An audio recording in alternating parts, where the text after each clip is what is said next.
officielle. Parce que l'État prélève toujours une taxe sur l'argent qui circule avec ton travail. Sur l'argent que tu reçois, en fait, il y a toujours une partie qui est enlevée pour éventuellement servir à d'autres choses. Donc, si tu ne déclares pas un travail, l'État considère que tu fraudes, c'est-à-dire que tu travailles mais que tu ne payes pas les taxes qui vont sur ton travail. Donc ça, normalement, c'est interdit. Et donc, l'État, à un moment donné, a considéré que les gens qui étaient au chômage, en fait, s'ils participaient à des selles, étaient considérés comme des travailleurs au noir, ce qui est interdit. Quel est le profil des gens qui pratiquent le sel? Les profils sont très différents parce que il y a des gens qui viennent au sel parce qu'ils sont dans le besoin, c'est-à-dire qu'ils n'ont pas du tout de sous et qui doivent absolument se faire aider, sinon ils ne savent pas. Moi, je peux encore dire, par exemple, si je ne trouve pas quelqu'un pour me conduire, je peux éventuellement prendre un taxi. Il y a des gens qui ne peuvent pas dire ça. Alors c'est très bien comme question, parce que ce qui est génial, c'est qu'on trouve de tout, tous les types de personnes. Je le disais tout à l'heure, ça peut être des personnes très riches, des personnes très pauvres, des personnes ayant une vie tout à fait, un statut social moyen, des gens de cultures différentes, des gens âgés, des gens jeunes, même des enfants sous la responsabilité des parents, si c'est un sel où il faut payer ou si c'est un sel gratuit. Donc ça, c'est des paramètres importants. Mais sinon, c'est vraiment ouvert à tous. Et à tout type de population. C'est-à-dire que tu as aussi bien des gens qui sont professeurs, qui sont instituteurs, qui sont infirmières, il y a beaucoup de couturières par exemple. C'est un peu le reflet de toutes les personnes de la société. Donc plutôt des jeunes sans emploi, disons des gens de 30 à 40 ans sans emploi au début, plus de pensionnés par après, un peu plus de femmes que d'hommes, et si c'était des enfants, alors des très jeunes enfants, donc jusque 14 ans, mais pas tellement les 15-25. Quel est le pourcentage des gens qui pratiquent le sel en Belgique? Alors en Belgique, actuellement, on peut compter plus ou moins 60 sels, région flamande, région wallonne et Bruxelles inclus, avec quelques milliers de personnes. Le sel est-il en progression en Belgique? Le sel est en très forte progression en Belgique. On n'arrête pas d'en parler et vous êtes les premiers aussi à en parler parce que jamais on a eu des enfants qui posaient des questions comme ça. Donc il y a vraiment une progression énorme, mais beaucoup de sels n'ont pas de cadre. Et c'est pour ça que nous, on donne un cadre plutôt social au sel, où on leur dit, essayez d'aller plutôt vers, mettez en avant non pas l'échange économique, non pas donc l'échange de services en soi, mais le lien qu'on tisse entre les gens. Et il y a aussi beaucoup plus de gens qui sont conscients qu'on est tous dans une société qui n'est pas très humaine et qui voudrait que cette société soit plus humaine, que cette société soit plus une société où on s'entraide. Il y a de plus en plus de sels qui se créent, il y en a beaucoup en Wallonie, et il y en a de plus en plus à Bruxelles aussi. Bon, c'est à peu près tous les 2-3 mois, il y a un nouveau sel qui naît à Bruxelles. Ça existe en Flandre aussi. Et en Flandre, ils sont plus organisés que les francophones. Et ils reçoivent des subsides, ils reçoivent de l'argent du gouvernement. Il y a des gens qui sont payés pour organiser les sels. Il y a un centre pour tous les sels flamands. Et chez les francophones, ça n'existe pas. Mais il y a de toute façon beaucoup de sels qui se créent très souvent. Qu'est-ce qui vous a donné envie de pratiquer ce système d'échange? Mais d'abord, j'étais arrivée à un point de ma vie où j'avais beaucoup plus de temps libre. J'avais moins de travail, donc j'avais plus de temps libre. Et j'avais envie d'entrer dans un système où on partage les choses, où on a des contacts avec les gens, dans un système qui est solidaire. Solidaire, ça veut dire que les gens s'aident entre eux, qui s'entraident. Et j'ai d'abord fait partie d'un réseau d'échange en fait. Mais seulement ça me plaisait pas autant, c'était pas vraiment ça que je voulais. Moi je préférais aussi échanger des services avec les gens et j'aimais pas le côté un petit peu dirigé des restes. Et donc, on a rencontré Joachim qui nous a proposé de rentrer dans un CEL.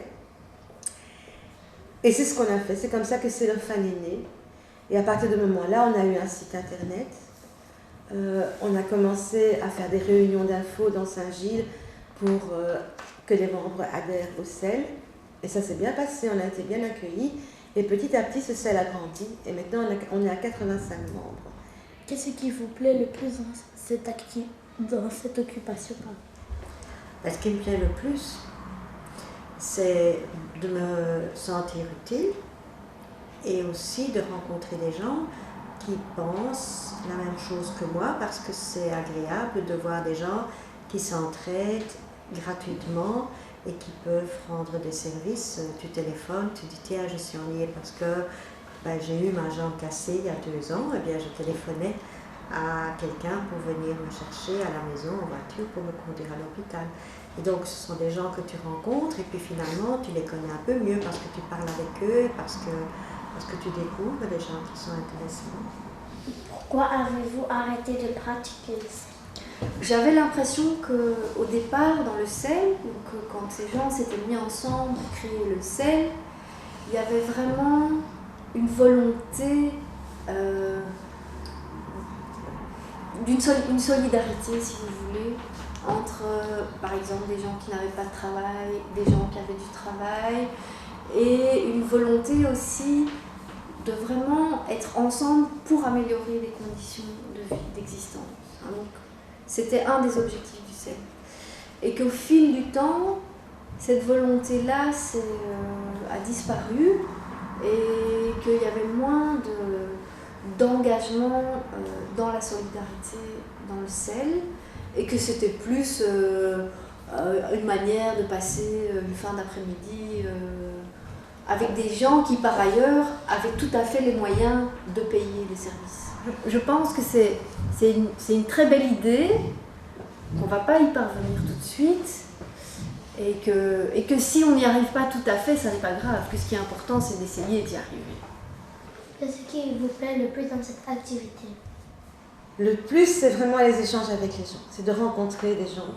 Et en fait, avec ce genre d'organisation, tu rencontres des gens tout le temps, mais chez eux, chez toi, d'une façon très sympathique, quoi.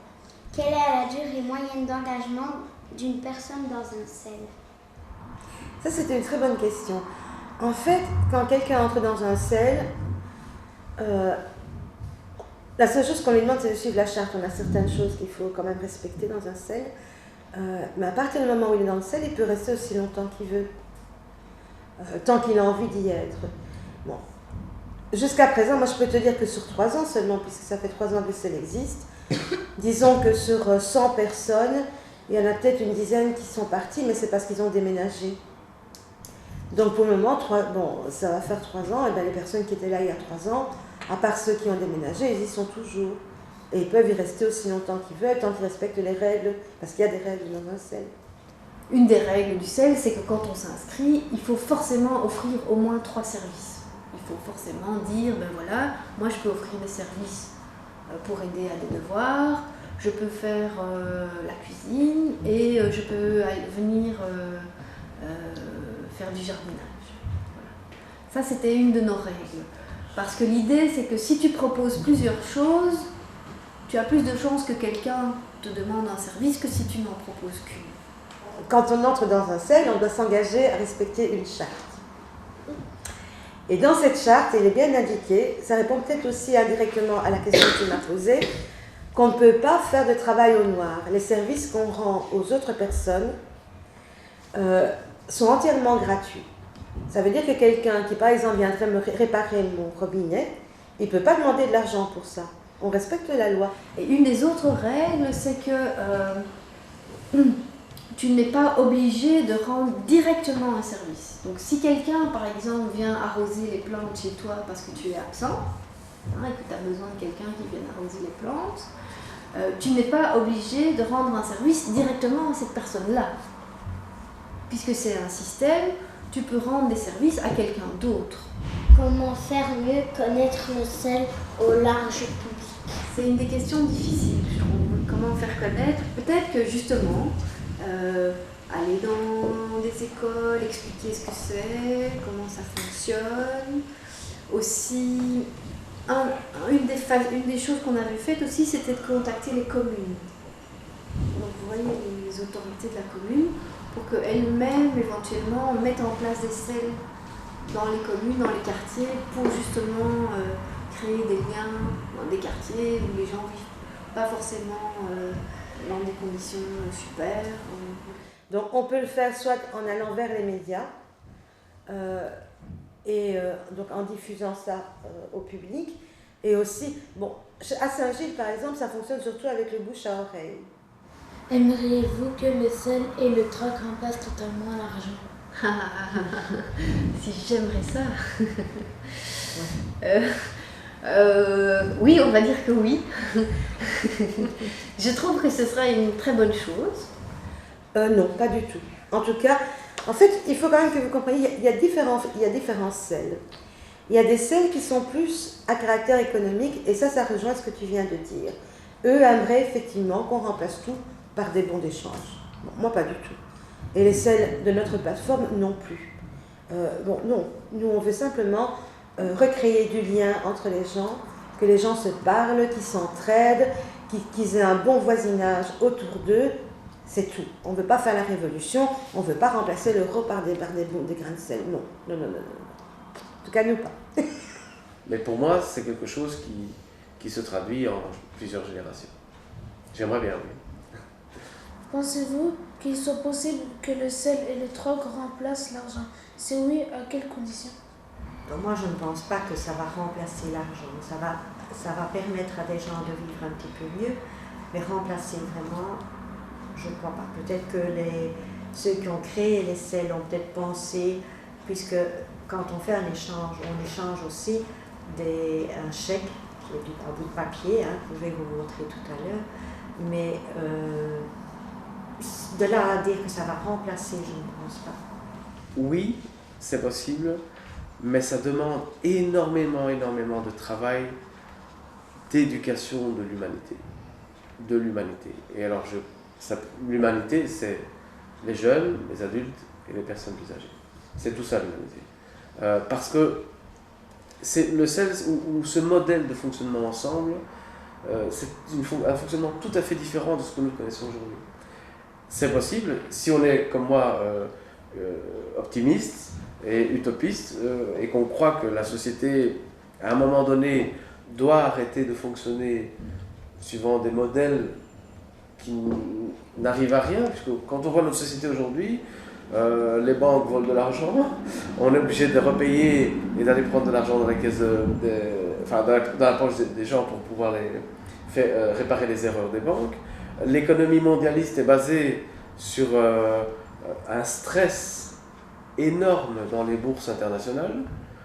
Donc c'est une économie de vent.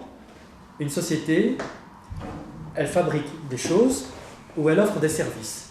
Par exemple, offrir des services, c'est par exemple une société qui offre par exemple un avocat. Il offre des services. Il ne va pas te vendre un produit. Donc il offre des services. Et puis tu as des sociétés qui fabriquent des choses. Des chaussures, des tables, ils vendent des choses. Donc on a les choses, on a les services. Et puis les banques, elles ne vendent pas des choses, elles offrent des services.